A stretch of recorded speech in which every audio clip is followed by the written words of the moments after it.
سورۃ القصص کی آیت نمبر 81 ہے۔ الحمدللہ وکفی وسلام علی عبادہ الذین اصطفی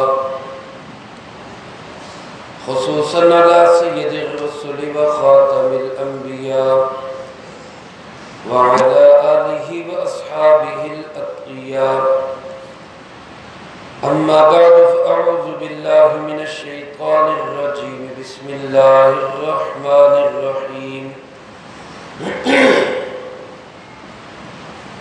فخسفنا به وبداره الأرض فما كان له من فئة ينصرونه من دون الله وما كان من المنتصرين وأصبح الذين تمنوا مكانه بالأمس يقولون ويك أن الله يبسط الرزق لمن يشاء من عباده ويقدر لولا أمن الله علينا لخسف بنا وكأنه لا يفلح الكافرون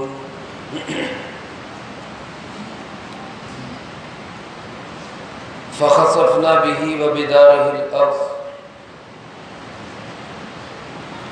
سو ہم نے دھنسا دیا اس کو بھی اور اس کے گھر کو بھی زمین میں فما کان له من فئة بس نہیں تھا اس کے لیے کوئی بھی جتھا ینصرونه من دون اللہ جو اس کی مدد کر سکتا اللہ کے مقابلے میں وما کان من المنتصرین اور نہ ہی وہ تھے انتقام دینے والے وَأَصْبَحَ الَّذِينَ تَمَنَّوْا مَكَانَهُ بِالْأَمْسِ اور صبح فجر کہنے لگے وہ لوگ جو تمنا کر رہے تھے کل اس کی جگہ پہ آنے کی وَيْكَأَنَّ اللَّهَ يَبْسُطُ الرِّزْقَ لِمَنْ يَشَاءُ مِنْ عِبَادِهِ وَيَقْدِرُ بس بھئی بات یہ ہے کہ اللہ تعالیٰ کشادہ کر دیتے ہیں رزق جس کا چاہتے ہیں اپنے بندوں میں سے اور تنگ کر دیتے ہیں جس کا چاہتے ہیں لولا امن اللہ علینا لخسف بنا اگر اللہ پاک ہم پہ احسان نہ کرتا تو ہم بھی اس کے ساتھ ہی دھنس جاتے وَيْكَأَنَّهُ لَا يُفْلِحُ الْكَافِرُونَ بس بات یہ ہے کہ کافروں کو فلاح نہیں ملتی۔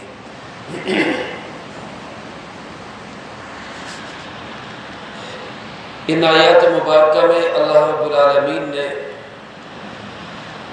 قارون کا انجام بیان کیا ہے اور اس بات کی حقیقت کو واضح کیا کہ جو لوگ دوسروں کی اچھی حالت کو دیکھ کر مال و دولت کو دیکھ کر ظاہر میں ان کی ایک چمک دمک کو دیکھ کر ناشکرے ہو جاتے ہیں، منہ میں پانی آ جاتا ہے، لالچ اختیار کر لیتے ہیں، تو پھر ان کا انجام کیا ہوتا ہے؟ اللہ پاک ارشاد فرماتے فَخَسَفْنَا بِهِ وَبِدَارِهِ الْأَرْضِ ہم نے اس قارون کو بھی اور اس کے گھر کو بھی ہم نے زمین میں دھنسا دیا۔ قارون بمائے اپنے محل، اپنے بنگلے کے اور اپنے ساتھ دینے والے حمایتیوں کے ان سب کے ساتھ وہ زمین میں دھنس گیا۔ یہ اس کا انجام ہوا اور یہ انجام بد اس کا ہوا کیوں؟ قارون جس طرح کے حضرت سیدنا موسیٰ علیہ السلام سے حسد رکھتا تھا، اس کو حضرت موسیٰ علیہ السلام سے جلن تھی اور جلن اس لیے تھی کہ موسیٰ علیہ السلام کی تحریک سے پہلے اس کو فرعون کے دربار میں ایک خاص مقام حاصل تھا۔ جیسا کہ شروع میں نے عرض کیا کہ یہ فرعون کی طرف سے ایک رسہ گیر تھا فرعون کا نمائندہ اور ایجنٹ بن کر بنی اسرائیل سے یہ اپنے مزدوری اور ان سے بیگار لیا کرتا، کام کروایا کرتا، اور فرعون نے اس کو جو ہے وہ عہدہ دیا ہوا، لالچ دیا ہوا، جاگیردار بنایا ہوا۔ لیکن جب موسیٰ علیہ السلام نے تحریک شروع کی تو اس کے نتیجے میں بنی اسرائیل کے لوگ سارے موسیٰ علیہ السلام کے ساتھ جڑ گئے۔ یہ بھی ظاہراً اپنے اس خاندانی نسبت کی وجہ سے موسیٰ علیہ السلام کے ساتھ جڑا رہتا اور اپنے عہدے کے اعتبار سے فرعون کے ساتھ جڑا رہتا۔ لیکن جب فرعون برباد ہو گیا، ہلاک ہو گیا، غرق ہو گیا، تو پھر یہ پوری طرح موسیٰ علیہ السلام کے ساتھ ہی جڑ گیا، کیونکہ اب کوئی اور چیز رہ ہی نہیں گئی تھی۔ لیکن جڑا ایسے تھا کہ اندر سے یہ موسیٰ علیہ السلام کو تسلیم کرنے کے لیے تیار نہیں تھا۔ اس کی ہر وقت کوشش ہوتی کہ کوئی موقع ملے تو موسیٰ علیہ السلام کو میں نیچا دکھاؤں۔ اللہ کے نبی کے ساتھ یہ سلوک اور رویہ، حضرت موسیٰ علیہ السلام برداشت کرتے رہے، کیونکہ اللہ کے نبی کو تو اللہ بڑا ہی حوصلہ عطا کرتے، وہ ایسے لوگوں کو بھی ساتھ لے کے چلتے ہیں کہ چلو چلتے رہے۔ موسیٰ علیہ السلام نے زکوٰۃ کی بات کی تو تب اس نے جو ہے وبیلا مچایا، جی اب ہم مال کی زکوٰۃ کیوں دیں؟ اور پھر موسیٰ علیہ السلام جب شرعی احکامات کی بات کرتے تو تب یہ احکامات میں کوئی نہ کوئی ایسی بات لے کر اس کو اچھالنا شروع کر دیتا، لو جی اب یہ نیا حکم آ گیا، اب یہ نئی ذمہ داری آ گئی۔ تو ایسے کسی موقع پہ حضرت سیدنا موسیٰ علیہ السلام نے قانون شریعت بیان کیا، چور کی سزا یہ ہے، ڈاکو کی سزا یہ ہے، خدا نخواستہ کوئی زنا کر لے تو اس کی سزا یہ ہے۔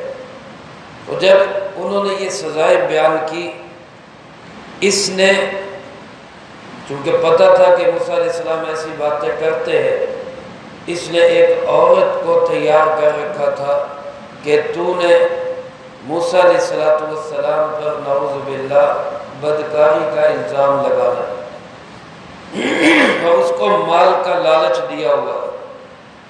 میرے محترم دوستو، شاید پوری کائنات کے اندر اتنا بڑا بدبخت انسان کوئی دوسرا ہو کہ جس نے اللہ کے نبی کے کردار پہ انگلی اٹھائی۔ اللہ کے نبیوں پہ لوگوں نے تانے دیے ہیں، بہت سارے الزامات لگائے ہیں، جھوٹا کہا ہے، جادوگر کہا ہے، اور بہت ساری باتیں کی گئی ہیں اللہ کے نبیوں کو علیہ السلام۔ لیکن بڑے سے بڑے دشمن نے بھی، بدترین سے بدترین مخالف نے بھی کبھی اللہ کے نبی کے کردار پہ انگلی نہیں اٹھائی۔ اس بات کو مخالفین بھی مانا کرتے تھے کہ کردار صاف ستھرا۔ ہمارے پیارے آقا جناب محمد کریم صلی اللہ علیہ وسلم کے شدید ترین مخالفین بھی اس بات کو تسلیم کرتے تھے کہ حضرت محمد صلی اللہ علیہ وسلم امانت دار اور دیانت دار انسان، با کردار انسان۔ لیکن یہ اتنا بدبخت اور اس قدر گھنونا اور گندا انسان نکلا کہ اس نے ایک عورت کو تیار کر کے موسیٰ علیہ السلام پہ الزام لگوایا۔ چنانچہ بھری محفل میں کہنے لگا کہ موسیٰ، یہ جو آپ سزا بیان کر رہے ہیں، یہ سزا صرف دوسروں کے لیے ہے یا آپ سے غلطی ہو جائے تو آپ کے لیے بھی ہے؟ تو موسیٰ علیہ السلام نے کہا کہ بھئی قانون شریعت میں سب برابر ہے، کسی سے بھی غلطی ہوگی تو اس کو یہی سزا ملے۔ تو کہنے لگا اگر آپ نے یہ حرکت کی ہو تو پھر؟ تو موسیٰ علیہ السلام نے اس کو سمجھایا کہ خدا کا خوف کرو۔ اس نے عورت کو اشارہ کیا تو عورت پروگرام کے مطابق اس نے کہا کہ جی آپ نے مجھ سے یہ حرکت کی ہے، منہ کالا کیا ہے مجھ سے، نعوذ باللہ من ذالک۔ اس نے موسیٰ علیہ السلام پہ الزام لگانے کی کوشش کی۔ حضرت سیدنا موسیٰ علیہ السلام طیش میں آ گئے۔ ظاہر ہے کوئی بھی انسان، پاکیزہ انسان، صاف ستھرا انسان جس نے زندگی بھر کبھی کسی کی طرف غلط نگاہ بھی نہ اٹھائی ہو، اس کے کردار پہ جب ایسا دھبا لگانے کی کوشش کی جائے گی تو وہ طیش میں تو آئے گا۔ تو موسیٰ علیہ السلام نے اس خاتون سے کہا کہ میں تجھے اس اللہ کی قسم دے کے پوچھتا ہوں جس نے فرعون کو غرق کیا، جس نے بنی اسرائیل کو نجات دی، جس نے مجھ پہ تورات نازل کی، تو سچ بتا حقیقت کیا؟ جب اللہ کا نام آیا اور اللہ کی قسم دی گئی تو اللہ کا جلال اور رعب اس زمانے کی بازاری عورتوں کے دلوں میں بھی اس قدر تھا کہ وہ ڈر کے تھر تھر کانپنے لگے، وہ گھبرا گئے۔ تو اس نے گھبراہٹ میں سچ بول دیا کہ جی کوئی ایسی بات نہیں، آپ کا کردار اجلا پاک صاف ستھرا ہے، مجھے اس نے بے ایمان نے پیسے دیے تھے اور اس نے تیار کیا تھا کہ آپ پہ الزام لگے۔ تو اب یہ انتہا ہو گئی تھی، تو موسیٰ علیہ السلام نے اللہ سے دعا کی کہ یا اللہ میری برداشت جواب دے گئی، بس ہو گئی، اس کے ظلم و ستم میں نے بہت سہ لیے، اب میں برداشت نہیں کر سکتا۔ اللہ رب العالمین نے فرمایا موسیٰ زمین کا کنٹرول تیرے ہاتھ میں ہے، جو حکم دے گا تیری اطاعت کرے۔ تو موسیٰ علیہ السلام نے زمین کو حکم دیا کہ اس کو اپنے اندر نگل لو، اس کو سمو لو اپنے اندر۔ زمین نے قارون کو نگلنا شروع کیا۔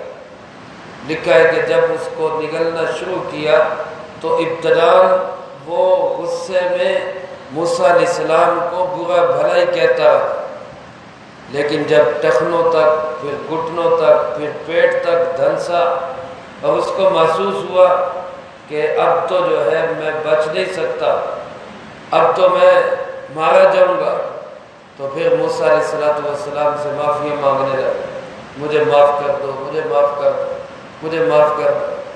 لیکن موسیٰ علیہ السلام زمین سے یہی کہتے ہیں اس کو اور اندر نگل، اس کو اور اندر نگل، حتیٰ کہ گردن تک دھنس گیا۔ اور جب یہاں تک پہنچا تو پھر کہنے لگا کہ مجھے اس لیے زمین میں دھنسا رہے ہو، میرے مال و دولت پہ قبضہ کرنا، میری زمین جائیداد پہ قبضہ کرنا، اس لیے مجھے دھنسا رہے۔ تو موسیٰ علیہ السلام نے زمین کو حکم دیا اس کا گھر، کاروبار، خزانے، مال و دولت سب اپنے اندر لے، ہمیں کوئی ضرورت نہیں کسی چیز کی۔ تو وہ سب گھر بار، چونکہ زمین تو اللہ نے تابع کر دی تھی، وہ سب اس کے ساتھ ہی زمین کے اندر غرق ہو گئے، سب دفن ہو گئے۔ میرے محترم دوستو، یہ نتیجہ ہے اللہ والوں کے ساتھ ٹکر لینے کا۔ حدیث قدسی اللہ پاک ارشاد فرماتے ہیں من عادی لی ولی فقد آذنتہ بالحرب، جو میرے کسی ولی کے ساتھ دشمنی لگاتا ہے تو میرا اس کے ساتھ اعلان جنگ ہے۔ یہ علماء نے لکھا ہے کہ یہ ایک سود کا گناہ جس پہ اللہ پاک نے فرمایا سود نہیں چھوڑو گے تو میرے ساتھ اعلان جنگ ہے، اور دوسرا اللہ کے ولیوں کو، اللہ کے نبیوں کو، برگزیدہ بندوں کو تنگ کرنا، یہ ایسا گناہ ہے جس پہ اللہ فرماتے ہیں پھر میرا اعلان جنگ ہے، یہ لڑائی ان کے ساتھ نہیں، یہ پھر میرے ساتھ ہو۔ تو پورا زمین میں دھنسا اور غرق ہو گیا۔ اللہ پاک نے اس کا یہی انجام بیان کیا فَخَسَفْنَا بِهِ وَبِدَارِهِ الْأَرْضِ، ہم نے اس کو بھی اور اس کے گھرانے کو بھی سب کو زمین میں دھنسا دی۔ اور جب یہ دھنس رہا تھا، جب یہ زمین میں غرق ہو رہا تھا، اللہ فرماتے فما کان لہ من فئہ، ایک چھوٹی سی جماعت بھی کوئی نہیں تھی جو اس کی مدد کے لیے آ جاتا۔ دنیا میں تو لوگ بڑا کہتے ہیں قدم بڑھاؤ ہم تمہارے ساتھ ہیں، قدم بڑھاؤ ہم تمہارے ساتھ ہیں، لیکن جب انسان قدم بڑھا کے پیچھے مڑ کے دیکھتا ہے کوئی بھی نہیں ہوتا۔ یہاں بھی بڑا اس نے جو ہے وہ لوگ تیار کیے، مال و دولت کی وجہ سے لوگ ہٹو بچوں کے نعرے لگاتے، آگے پیچھے ہوتے، لیکن جب دھنسنے لگا تو ایک چھوٹی سی جماعت بھی اللہ کے مقابلے میں مدد کرنے کے لیے کوئی نہیں ملی۔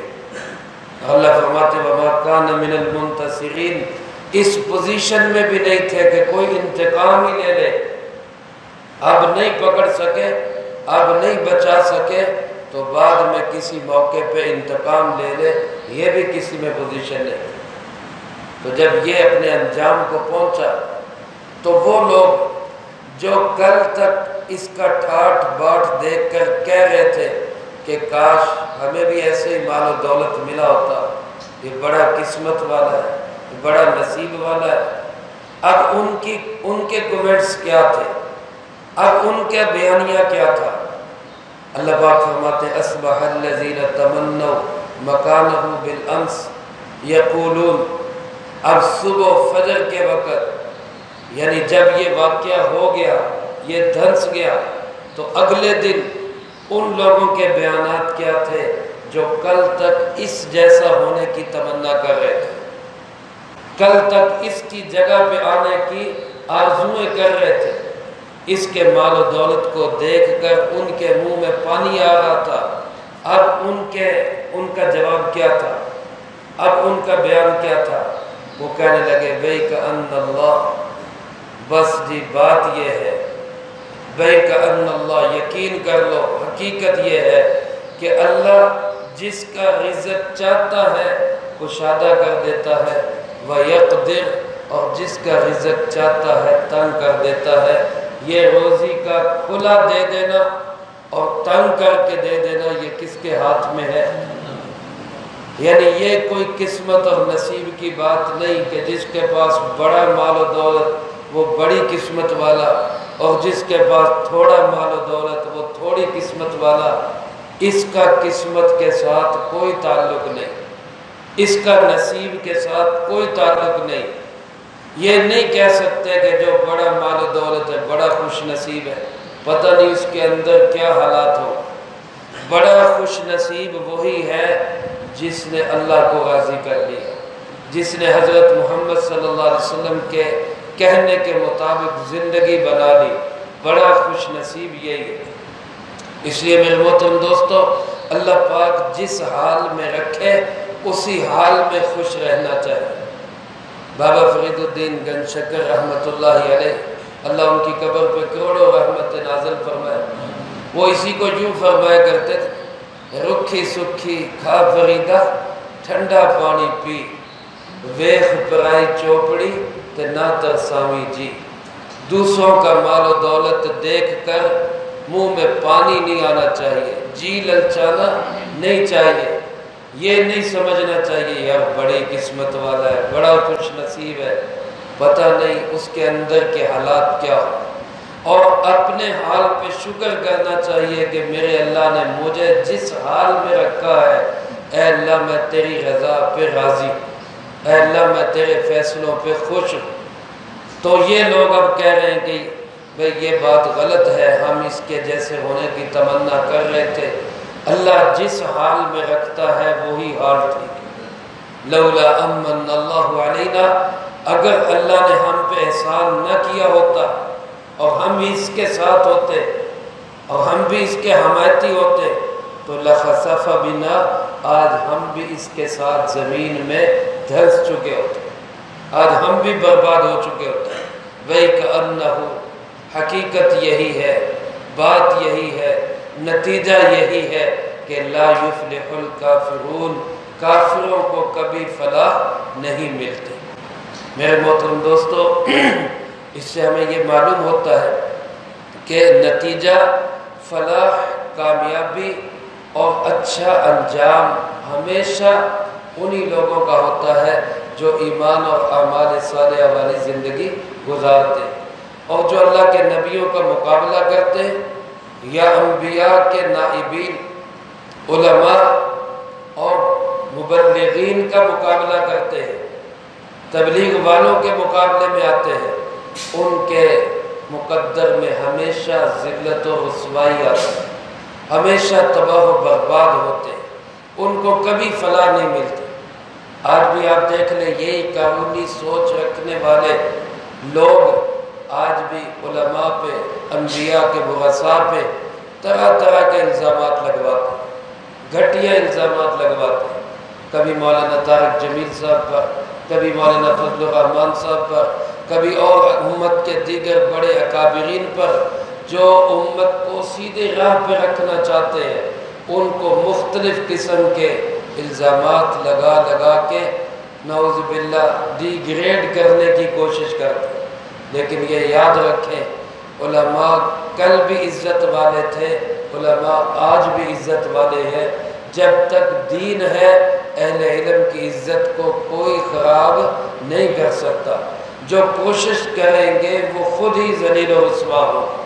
اللہ ہمیں ایسی ذلت و رسوائی سے محفوظ رکھے اور قرآن و سنت کی صحیح سمجھ نصیب فرمائے، اس پہ عمل کر کے دوسروں تک پہنچانے کی توفیق عطا فرمائے۔ اللہم انت السلام و منک السلام، تبارکت ربنا و تعالیت یا ذا الجلال والاکرام۔ اللہم اعنا علی ذکرک و شکرک و حسن عبادتک۔ اللہم احسن عاقبتنا فی الامور کلها واجرنا من خزی الدنیا وعذاب الآخرہ۔ اللہم باقیتا کباقیت الولید، اللہم استر عوراتنا وآمن روعاتنا۔ اللہم انا نجعلک فی نحورہم ونعوذ بک من شرورہم۔ اللہم اکفنا بحلالک عن حرامک واغننا بفضلک عمن سواک۔ اللہم اکفنا کل مہم من حیث شئت ومن این شئت، رب اغفر وارحم وانت خیر الراحمین۔ ربنا هب لنا من ازواجنا وذرياتنا قرة اعین واجعلنا للمتقین اماما۔ اللہم اشف مرضانا ومرضى المسلمین، اللہم اشف مرضانا ومرضى المسلمین، اللہم اشف مرضانا ومرضى المسلمین۔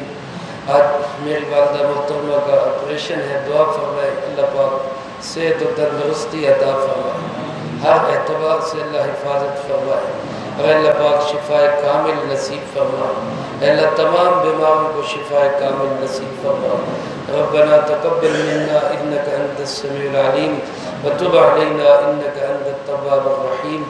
صلی اللہ علی النبی الکریم وعلی آلہ واصحابہ اجمعین برحمتک یا ارحم